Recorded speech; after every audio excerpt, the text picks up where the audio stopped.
Welcome to the Hooked Pod. I'm Chunk. And I'm the Chippy. And on today's podcast, we have my father, Butch. He doesn't have a real name.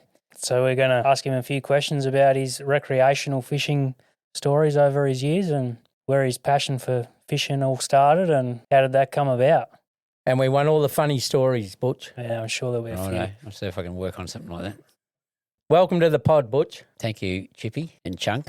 Right, Chunk, what do you got for him? So I understand as a young fella you took off supposedly around Australia.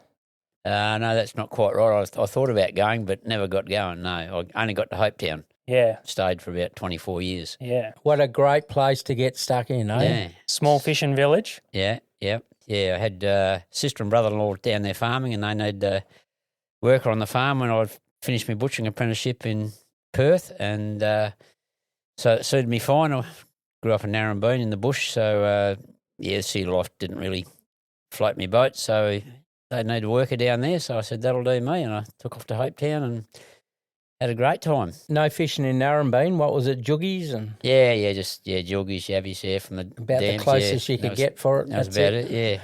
Had a few days jugging out at some Relive farms, had a bit of fun doing that when I was a kid, that's for sure. But got to Hopetoun and a lot of fishing when I got there as a single bloke, did more fishing and chasing sheelers and learning to play footy and fit in and that sort of thing, and then... So was there a big jetty there back then?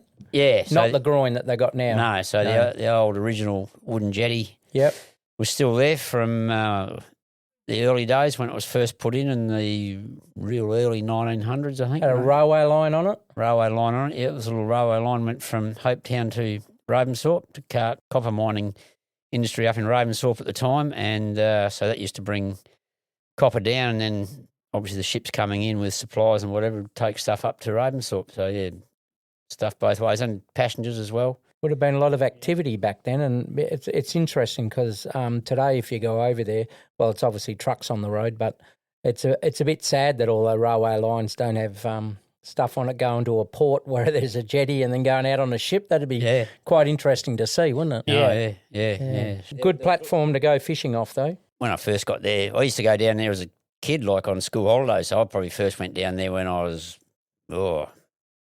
7 or 8 years old, because the sister and brother-in-law had their farm, Newland farm down there then. So we used to go down for holidays, school holidays, and the jetty was probably in reasonable condition, and you could go right out at the end, and then with a big storm come along and broke up the end of it, or I think it was something like that. Yeah. And so then you couldn't get out the end. Well, you could. The planks had gone, but the big bearers were still there. So if you were brave or stupid enough, you could still walk out across. Keen enough fishermen, you would get out there. And you didn't achieve anything by getting out another bloody 30 metres anyway, because it wasn't any deeper or any more special, but it was just a bit of a thing for kids to do. Point of getting out there. Yeah. But there are lots and lots of oldies used to love going down there. Heaps of blowies. I remember heaps. Remember that? You're old enough, Chippy, to remember blowies. Blowies used to be everywhere, didn't they? Down to Hopetoun. Anywhere. Well, I actually grew up on the Canning River in Rossmoyne, and we used to go down to our jetty all the time, and it was blowy after blowy. But that was in the river in Perth, obviously, not in the ocean. But the only ones I've experienced in the ocean are those real big northwest blowies there.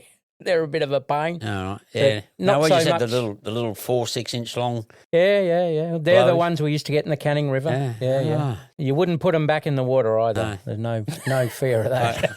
So you couldn't catch much more off the jetty? I suppose the odd shark at night or something like that? No, I was only a kid, and you'd go down there and just fish for a little while and catch 20 blows and get sick of it, so then you go and jump off the other side and never swim. So, what other fishing did you get up to down there? A little bit of beach fishing when I was a young bloke before your mum came along, and then she came down from Wagen with a few other girls, which was good for us young blokes, a few new girls in town, and so married her, and so her dad, your grandfather, or Pop, as you never met him, of course, but you call him Pop. He was a salmon fisherman back in the day all the way along the south coast. So he took us over the Hammersley a couple of times catching salmon fishing, and he was driving along the beach in this beat-up old Land Rover, and I had no idea what he was looking at in the waves, and I couldn't see. He said, this will do, this spot here, and pull up, and I still couldn't see what he was talking about. We only had hand lines, no rods, and do remember we had to go to the end of the old Hopetoun general store and buy a bag of lackey bands, and they had to have red lackey bands in them. You had to put your muleys on, and you had to have red lackey bands, wrap that around, just held them on, get it swinging and throw it out. And, it was just one of those mad days. So the lackey band was just to hold the pilchard on, was it? Pretty much, yeah. Yeah. He told me they liked the colour red, but I think that was just a good story he told. But it caught salmon. Oh, yeah. Yeah. No worries at all, yeah. No, they were really on that day, yeah. Good fun on a hand line. Yeah. So we did actually have one rod between us, me and a good mate of mine who ended up being my best man at the wedding.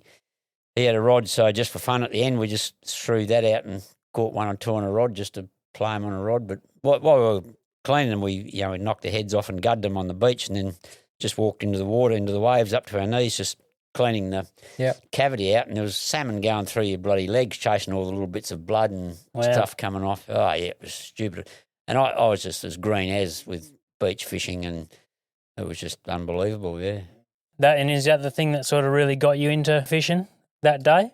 Yeah, probably. That had a fair bit to do with it, yeah. Got me into fishing a fair bit. And so your pop, he had a little 12-foot flat-bottom punt that just used to live on the bloody beach in the sand hills in amongst the trees down at the front beach there. The old concrete boat ramp come down from just around the corner from the pub, and we just used to leave it there. There was probably 3 or 4 tinnies just lived there all the time. Yep. Just take your motor home with you. We'd go out and that just in the bay, and just catch herring and skippy out there, and that was about all we used to do. And you used to take your boys when you got old enough to do that. I think we might have had a better boat by then, a bit better dinghy by then, a V-shaped one. Yeah. But but in the early days, it was just me and your mum just Flat bottom punt. Yeah. A few pike down that way. You catch many pike? Yeah.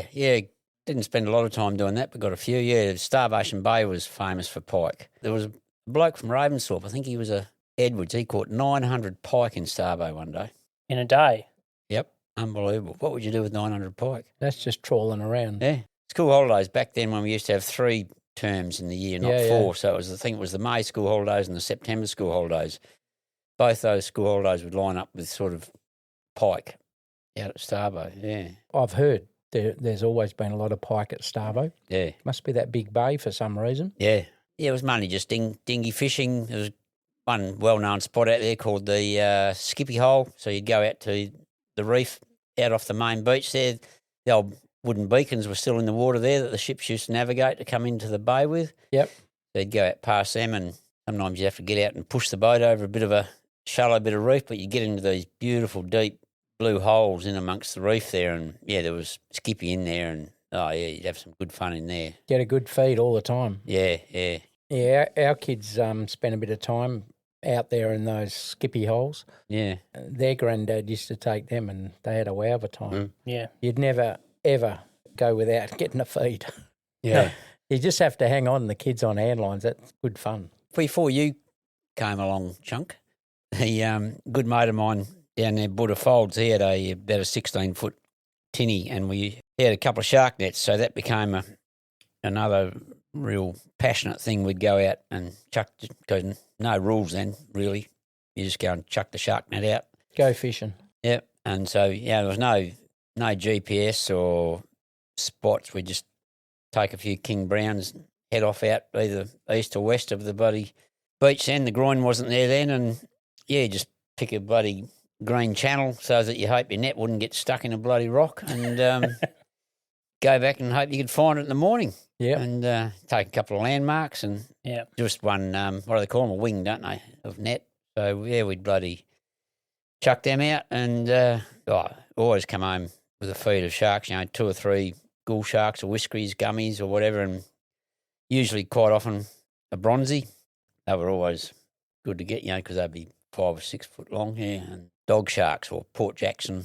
I think everyone does. Jeez, they'd get in the net. And we used to catch them off the Cottesloe groin when I was young, and my brothers used to drag me down there on really stormy nights, and we'd be on the Cottesloe groin, Port Jacksons everywhere. Yeah. But, we were catching tailor and pink snapper off the groin, but it had to be those real strong wind, howling nights, All right. cold as, and you get a good feed, but you had to put up with a lot of those Port Jackson sharks.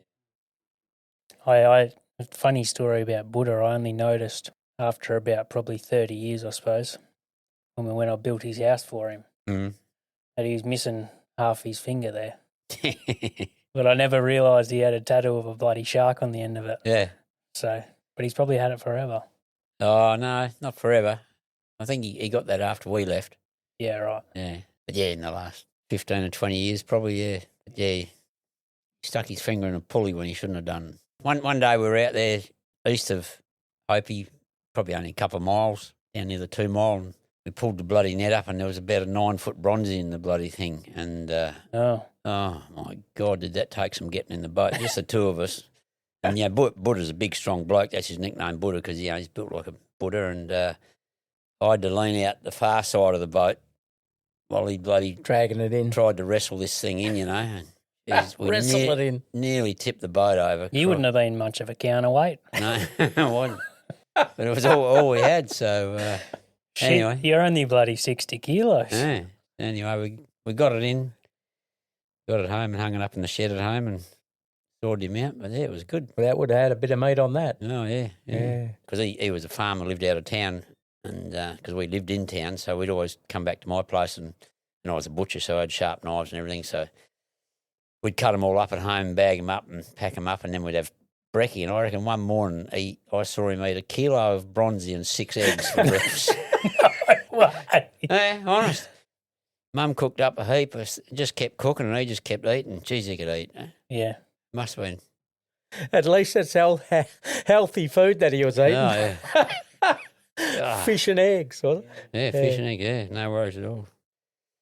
There was one day, we were only about a mile off West Beach and it wasn't very deep. It was only probably about 15 foot deep and crystal clear morning. We pulled this bloody net and I think we got part of it in.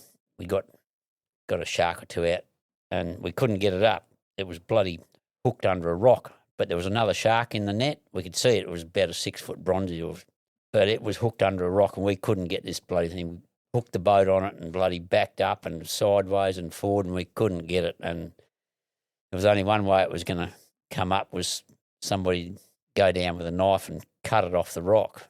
So old Muggins, me, Buddha wouldn't go down. Don't think we had enough weights in the boat to get him to the bottom. So anyway, buddy.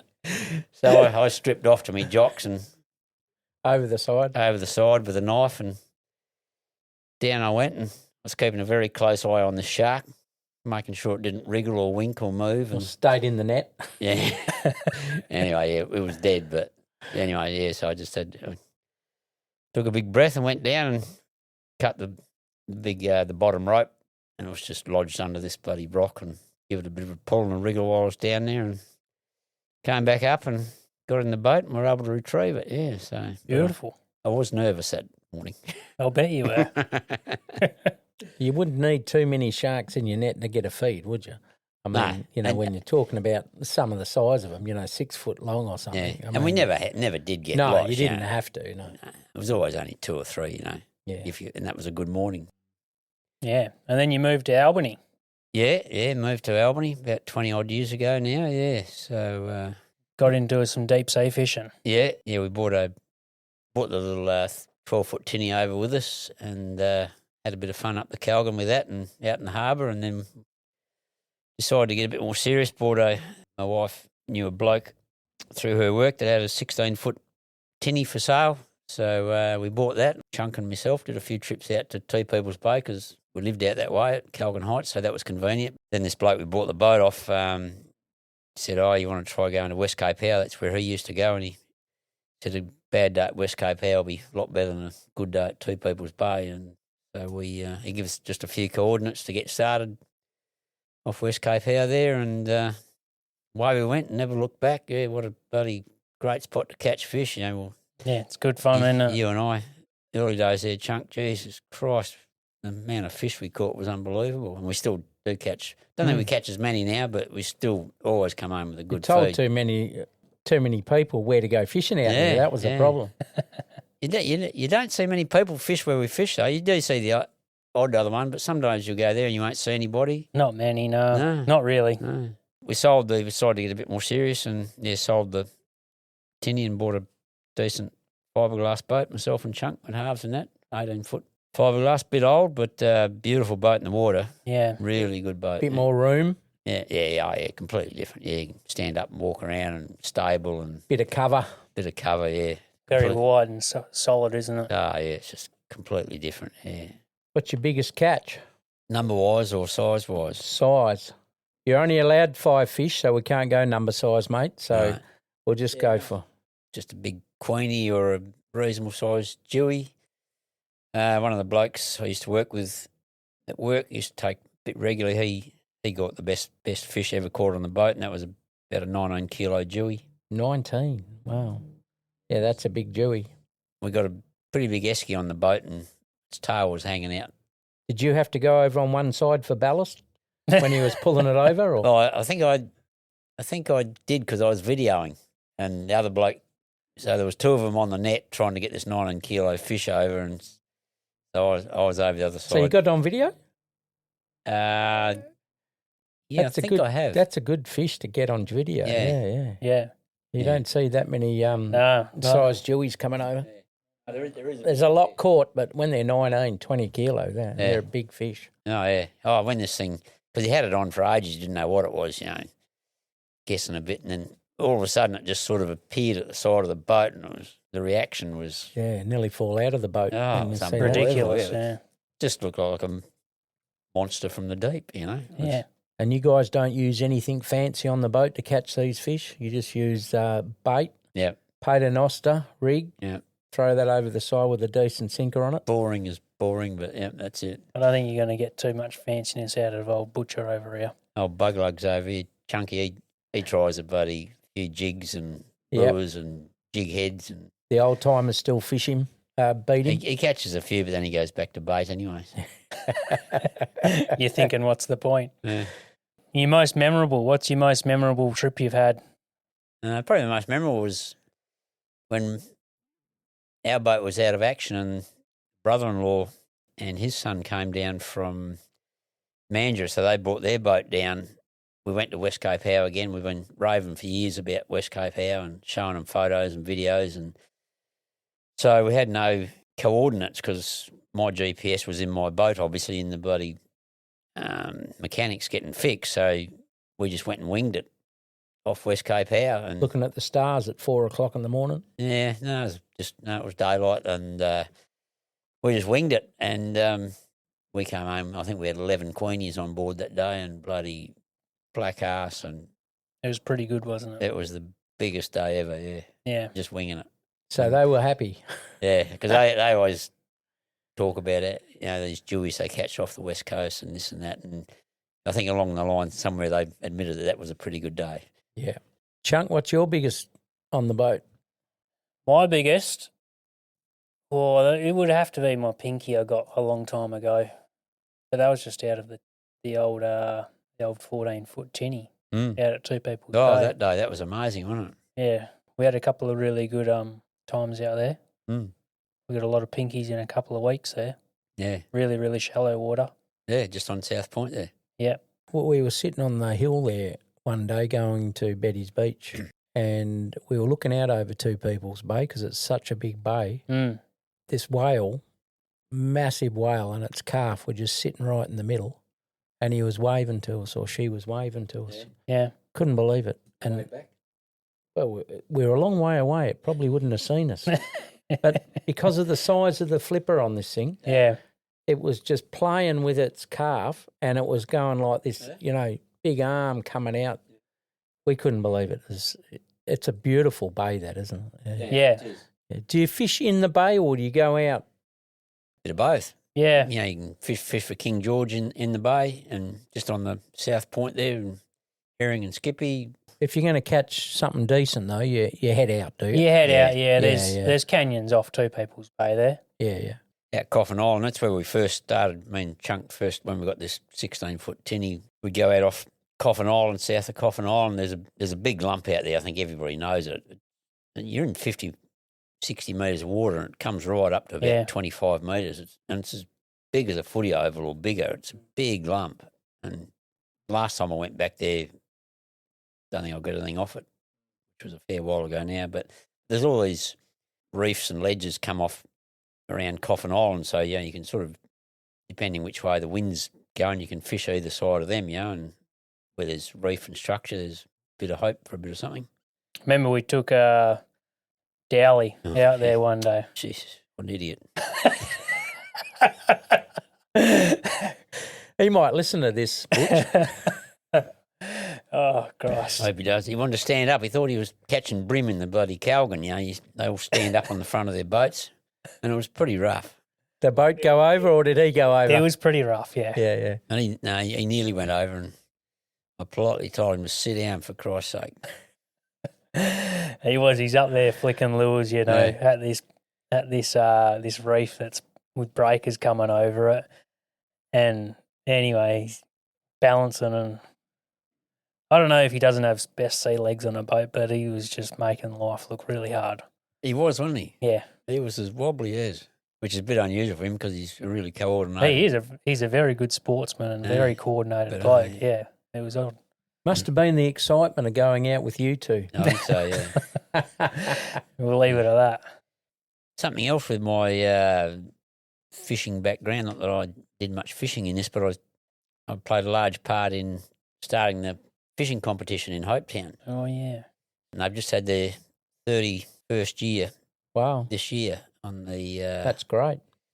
March long weekend, I think. This is going back, obviously 31 years, and prior to that, there was starting a few farmers where there was more and more bigger sort of recreational fishing boats coming down and going out deep sea fishing, and neighbours over the back fence from Lake Grace, and they had a good-sized boat, and I used to put my head over the fence when they'd come back in, and I couldn't believe the fish they had. I didn't realise there was fish like that out there, it was just the normal stuff, queenies and pinkies and black arse and Nannies and all that, and unreal. And there was more and more boats getting around at Christmas time and Easter time when all the cockies had come down from the wheat belt, and I was in the footy club then, of course, and so I went along to a meeting. I said, what about if I organise a fishing competition? I've spoken to an old bloke I knew, who used to run one in Bremer Bay, and I said, what about if I try and organise some prizes, and we sell some beer and sausages in a bun and just make a few bucks for the footy club and see how it goes. And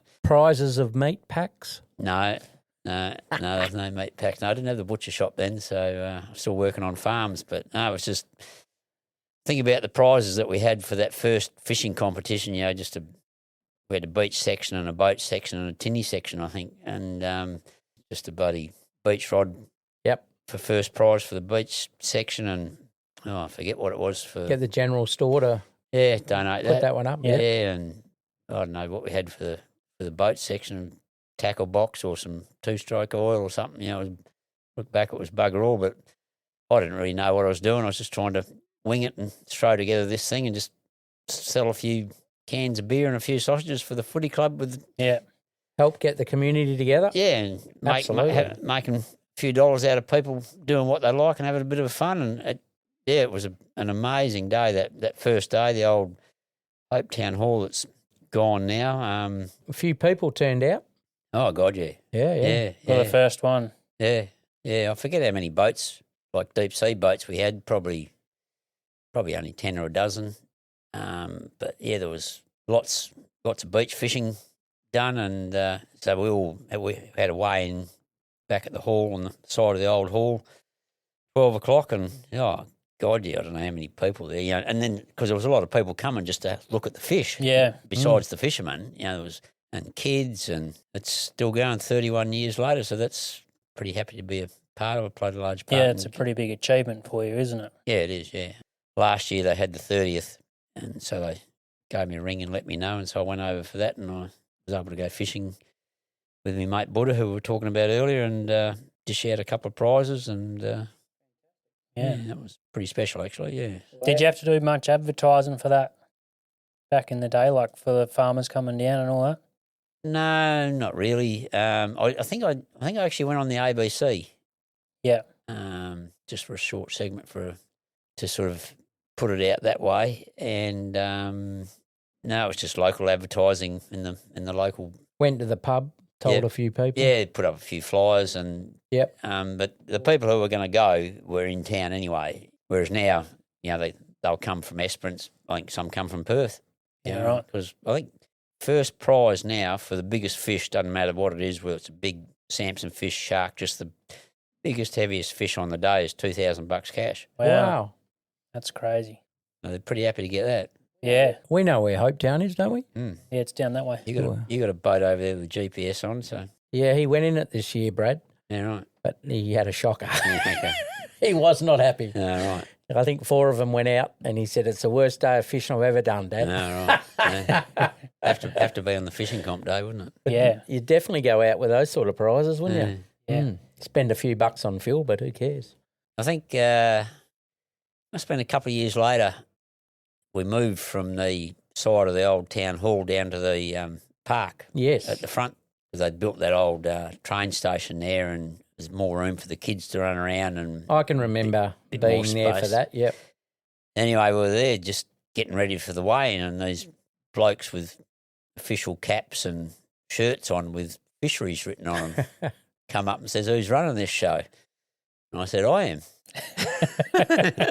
And they basically said, why don't we know about it? And I said, You didn't come to the pub I last don't night. know. Well, this is yeah. I don't know. What an answer to give the This Fisheries. is a few years on, probably 4 or 5 years on, and You said that you're a bit slow. yeah. And anyway, he said, "Oh, we'd really like to know about these sort of events so that we can come and participate and Tell people off. educate people. Educate. Let's yeah. go with educate people." Yeah. So after that, the Fisheries were always there, and Marine Rescue. Then they Hopetown's got their own Marine Rescue. And the following year, Department of Transport come and knocked you on the shoulder. Yeah. How come you haven't told us? Yeah.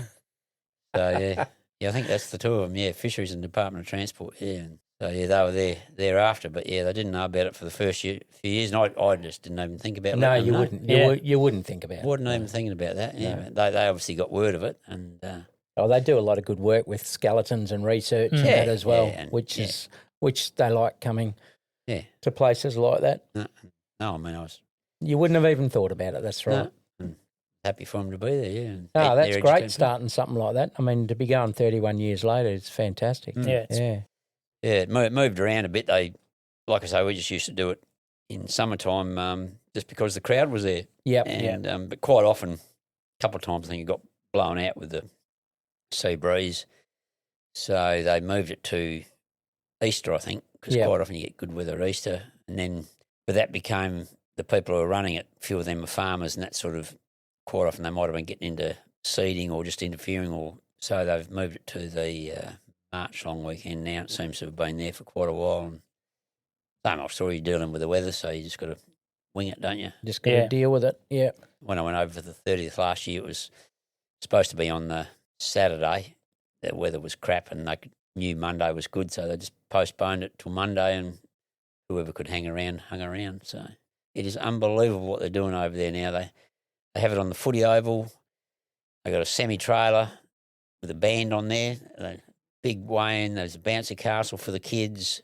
It's just unbelievable what that footy club's doing with that event. Good now. fundraiser for them. Fantastic, yeah. Yeah, And, no, that's good. And like I say, people are coming from Esperance and up in the goldfields and the wheat belt and that. Yeah, they love it. I can remember doing that when we used to go down there, Yep. and it was an exciting day because you'd have so many fish, Yeah. and just to see what everyone caught, big flathead, Yeah, big everything. yeah. And there's a and- dive section as well, so the divers could go out and bring in some abalones and crayfish. So Yeah, that's great. We also like to ask your favourite, most unique dish to recommend to the audience. well, I'll tell you what I really, really like, which your mother cooks really well because she's a very good cook, is a feed of corned beef and veggies and white sauce. That's probably my favourite dish. Yeah, that is a good one.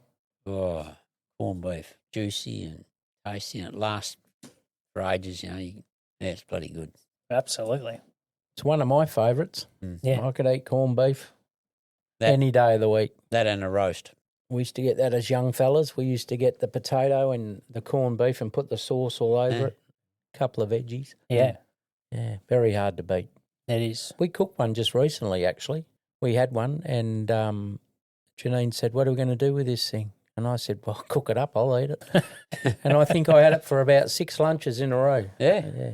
I love it when we go on camping trips. I'll always get Lynn to cook up a small one before we go because it lasts so long. Like in the fridge, like you buy a packet of ham or whatever, and a couple of days later it's gone slimy or whatever. But bit of corned beef just lasts, and you just it does. pull up and a couple of slices of that. I think you're the first guest who hasn't mentioned a meal that has seafood in it. All right. How we going? Anything else to talk about? I remember going on a trip to Coyne Head as a kid. That was pretty memorable in my memory. Oh, yeah? I remember the trip in very vividly. Oh, yeah. Getting a bolt smashed through the top of my head sitting in the back of the single cab ute. Yeah. You catch fish out there? Yeah, off the beach, yeah. Off the beach? There is a beach there. But you can go rock hopping there. And it's this Paul Folds who we went with, who was Buddha's brother. He was a bit of a rock hopper fisherman catching groper off the cliff face. Yep. I mean, him went for a walk around to the right on the rocks, bloody rock hopping around there and dropping. We got a couple of gropers off the rocks there, yeah. It was a rough track, was it? Oh, going in, yeah. Pretty rough track. That's why you got a headache? We only had a single cab ute and had a seat bolted to the tray in the back. Oh, right. And had a canopy over the top, so, we were a little bit safe. We were good. Yeah, that was full of camping gear, and the boys were sitting on this sort of single bench seat bolted in, and yeah, it was a rough old track going down the Coyne Head. It's really steep. Yeah. And bumpy, and yeah. I think I got a little nudge on the top, and then my brother he got a proper nudge, and he ended up in the front seat. Were you driving? Yeah. Yeah, rough as, eh? Yeah. Don't worry about the boys in the back. They'll be right. Yeah, that was about it too. You did. You just bashed your way down this track, and don't know what it's like now, but geez, it was rough then and steep. What is your dream destination if you were to go on a fishing trip tomorrow? Oh, probably West Cape how? No, I wouldn't mind catching one of these GTs, the giant trevallies or something like that.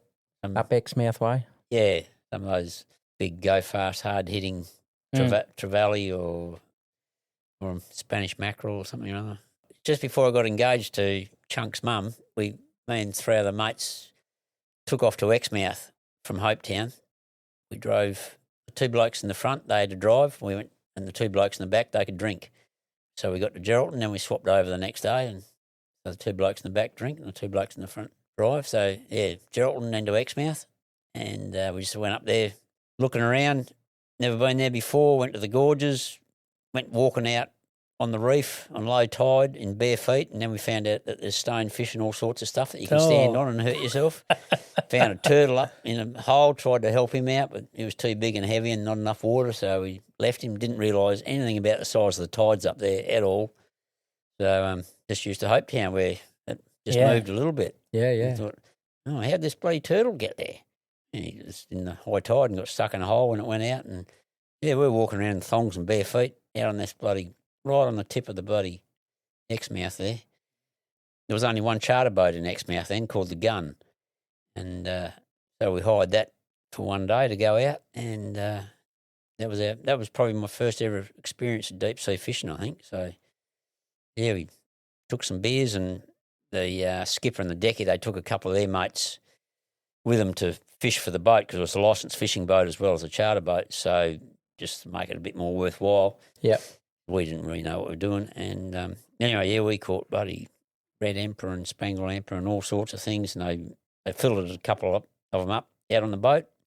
And Decky cooked them up just in a bit of flour and oil and on the frying pan in the boat. That's probably the best fish I've ever eaten, I reckon. Straight out of the water. Straight out of the water, in some flour and oil. And he just come around with this tray with this bloody fish. I'd never eaten fish like that in my life. And just kept, it was just sensational. But then we went over alongside, is it the Murian Islands out from Exmouth? Yes, there's a couple of islands further out. I think you're right. Yeah. Anyway, we went over there to do some trawling for some Spanish mackerel after we'd finished bottom fishing, and trawled up and down there, nothing anyway. Go on, let's go home. Time to go home. So the skipper gunned the engines off again.